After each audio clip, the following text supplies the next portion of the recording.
ಕಾಂಗ್ರೆಸ್ ಸರ್ಕಾರದ ವಿರುದ್ಧ ಕಮಿಷನ್ ವಿಚಾರವಾಗಿ ಪ್ರತಿದಿನ ಕುಟುಕುತ್ತಿದ್ದ ರಾಜ್ಯ ಬಿಜೆಪಿಗೆ ಶಾಸಕ ಚಂದ್ರು ಲಮಾಣಿ ಲಂಚ ಕೇಸ್ನಿಂದ ನುಂಗಲಾರದ ಬಿಸಿ ತುತ್ತಾಗಿದೆ. ಈಗಾಗಲೇ ಹೈಕಮಾಂಡ್ಗೂ ಈ ಬಗ್ಗೆ ಮಾಹಿತಿ ನೀಡಲಾಗಿದ್ದು, ಪಕ್ಷಕ್ಕಾಗ್ತಿರೋ ಮುಜುಗರದಿಂದ ಪಾರಾಗೋದಕ್ಕೆ ಲಮಾಣಿಯನ್ನ ಕಿಕ್ಔಟ್ ಮಾಡ್ತಾರಾ ಎಂಬ ಅನುಮಾನ ಶುರುವಾಗಿದೆ. ಬಿಜೆಪಿಯಿಂದ ಕಿಕ್ಔಟ್ ಆಗ್ತಾರಾ ಚಂದ್ರು ಲಮಾಣಿ?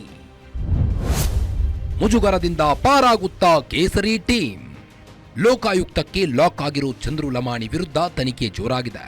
ತಮ್ಮ ಆಸ್ಪತ್ರೆಯಲ್ಲೇ ರೆಡ್ ಹ್ಯಾಂಡ್ ಆಗಿ ಲಾಕ್ ಆಗಿದ್ದ ಬಿಜೆಪಿ ಶಾಸಕನನ್ನು ಲೋಕಾಯುಕ್ತ ಜಡ್ಜ್ ಮುಂದೆ ಹಾಜರುಪಡಿಸಿದರು. ವಿಚಾರಣೆ ನಡೆಸಿದ ನ್ಯಾಯಾಧೀಶರು ಪರಪ್ಪನ ಅಗ್ರಹಾರ ಜೈಲಿಗೆ ಕಳುಹಿಸಿ ಆದೇಶಿಸಿದ್ದಾರೆ. ಇದೀಗ ಈ ಕೇಸ್ ರಾಜಕೀಯವಾಗಿ ಬಿಜೆಪಿಗೆ ತೀವ್ರ ಮುಜುಗರ ಉಂಟು ಮಾಡಿದೆ.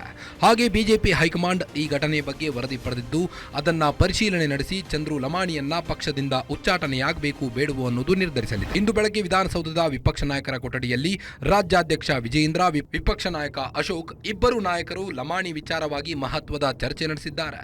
ಕಮಿಷನ್ ವಿಚಾರವಾಗಿ ಸರ್ಕಾರದ ವಿರುದ್ಧ ಪ್ರತಿದಿನ ವಾಗ್ದಾಳಿ ನಡೆಸಿದ್ದ ಬಿಜೆಪಿಗೆ ಚಂದ್ರು ಲಮಾಣಿ ಪ್ರಕರಣ ಭಾರಿ ಮುಜುಗರಕ್ಕೀಡು ಮಾಡಿದೆ. ಈಗ ಇದೇ ವರದಿಯನ್ನ ಹೈಕಮಾಂಡ್ಗೆ ರವಾನಿಸಿದ್ದು, ಸದ್ಯ ಆದೇಶ ಪೆಂಡಿಂಗ್ನಲ್ಲಿಟ್ಟಿದೆ. ಲಮಾಣಿ ವಿಚಾರವಾಗಿ ಬಿಜೆಪಿ ಸಮರ್ಥನೆ ಮಾಡಿಕೊಳ್ಳಲು ಬಿಡಲು ಆಗದೆ ಸಂಕಷ್ಟದಲ್ಲಿ ಸಿಲುಕಿದೆ. ಇನ್ನು ರೆಡ್ ಹ್ಯಾಂಡ್ ಆಗಿ ಶಾಸಕ ಚಂದ್ರು ಲೋಕಾಬಲಿಗೆ ಬಿದ್ದಿದ್ರೂ ಷಡ್ಯಂತ್ರ ಎನ್ನುತ್ತಿರುವ ಬಿಜೆಪಿ ಪ್ರಕರಣದ ವಿಚಾರವಾಗಿ ಸ್ಪಷ್ಟನೆ ಕೇಳಿ ಶೀಘ್ರದಲ್ಲೇ ನೋಟಿಸ್ ಕೊಡಲು ತಯಾರಿಯನ್ನು ನಡೆಸಿದ್ದಾರೆ. ಒಟ್ಟಾರೆ ಶಾಸಕ ಚಂದ್ರು ಲಮಾಣಿ ಪ್ರಕರಣದಲ್ಲಿ ಬಿಜೆಪಿಗೆ ಮುಜುಗರ ಎದುರಾಗಿದ್ದು, ಪಕ್ಷದಿಂದ ಶಾಸಕನನ್ನ ಅಮಾನತು ಮಾಡಬೇಕಾ ಅಥವಾ ಮುಜುಗರದಿಂದ ಯಾವ ರೀತಿ ಪಾರಾಗಬೇಕು ಎಂಬ ಗೊಂದಲದಲ್ಲಿ ಸಿಲುಕಿರುವುದಂತೂ ಸತ್ಯ. ಕವನ Shivanna, political bureau, guarantee news, Bengaluru.